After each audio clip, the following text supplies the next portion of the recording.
Old schools often look beautiful from the outside, standing as classic masterpieces of historic architecture.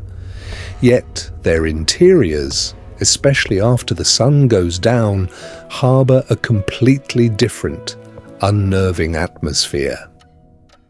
I used to serve as the student council president and the chief editor of our school newspaper. My name is Lucas. Our school was built nearly a century ago.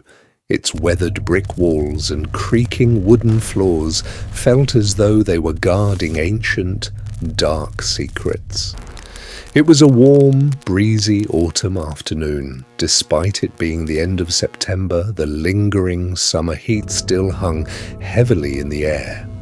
That day, because of the final deadline to submit our major school project and the annual yearbook materials, my friends Douglas, Emily and I stayed late in the library. For safety and security reasons, the school administration strictly forbade students from remaining in the building past 7 in the evening, but we absolutely had to meet our deadline. We noticed far too late that the clock had already ticked past 9 and a pitch-black night had completely swallowed the campus. As we were packing up our belongings in the library and preparing to leave, a strange, static scratch echoed from the school's old, hardwired PA system. This was no ordinary technical glitch. From the speaker tucked into the corner of the ceiling, it sounded as though someone was breathing heavily, muttering something completely unintelligible. We stared at each other in dead silence. Emily gripped my hand tightly, her palms cold with fear. Right then, the hallway lights flickered once, died, and plunged everything into total darkness. We switched on our phone flashlights and stepped cautiously out into the corridor. A strange, musty, and pungent odour hung in the air. As we climbed up to the 3rd floor, we noticed that the door to room 404, the furthest classroom on the right currently used as a storage space, was slightly ajar. Worst of all, a low, muffled, yet distinct sound of weeping or groaning was leaking from inside. Douglas always liked to play the brave guy. He aimed his flashlight toward the door and shouted, "Hey, who's in there? Mr. Cole, is that you?" Mr. Cole was the school's night custodian, but no one answered. The groaning abruptly stopped. We crept closer to the door. Peeking inside, we saw the silhouette of a girl in a school uniform sitting at an old desk in the middle of the room, her back turned to us.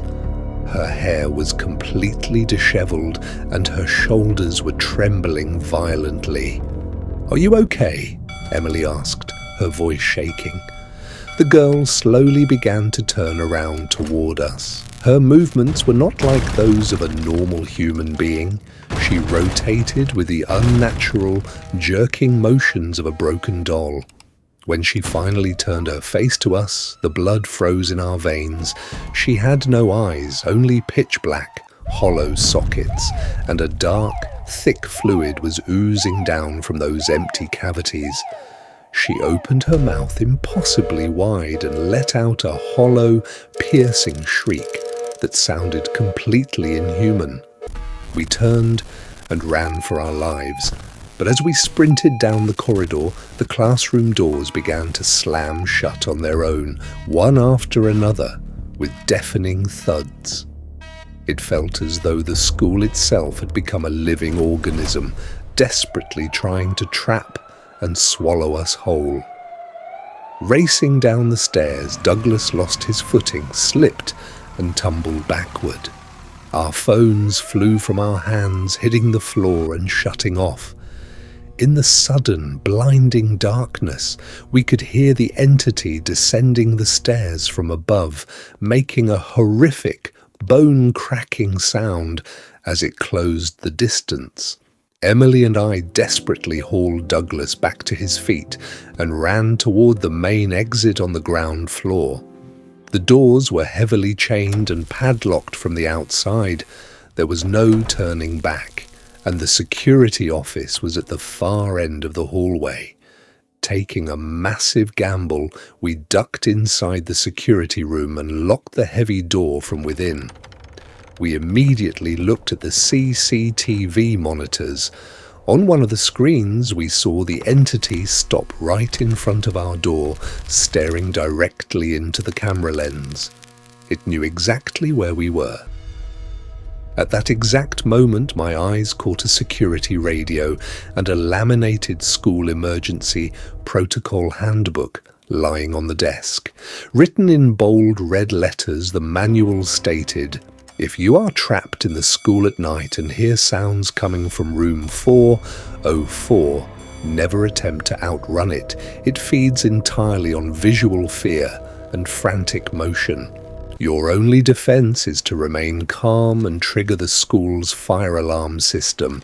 The high-frequency, piercing sound waves shatter this supernatural energy field." This piece of information was a literal matter of life and death. We had to conquer our terror and regain our composure. I frantically searched the console for the emergency fire pull station and found it. Outside, the horrific scratching and slamming against the door grew louder and more violent by the second. I closed my eyes, took a deep breath, and slammed my hand down on the fire alarm button. Instantly, a deafening, ear-piercing fire siren blared through every single corner of the school building. We glued our eyes to the monitor. The entity outside the door began to writhe in agony, clutching its head and ears as the sound waves hit. Within a matter of seconds, it dissolved into thin air and vanished completely. A few minutes later, the fire department and police, triggered by the automated alarm, arrived and rescued us. That night taught us a profound life lesson. We realized that rules and safety protocols, especially within a school, are never written without a serious reason. An empty school at night is a foreign, dangerous territory.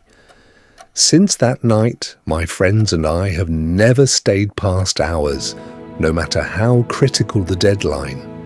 Most importantly, we learned that panic always leads to destruction, and that even in the most terrifying situations, keeping a cool head and following established guidelines can save your life.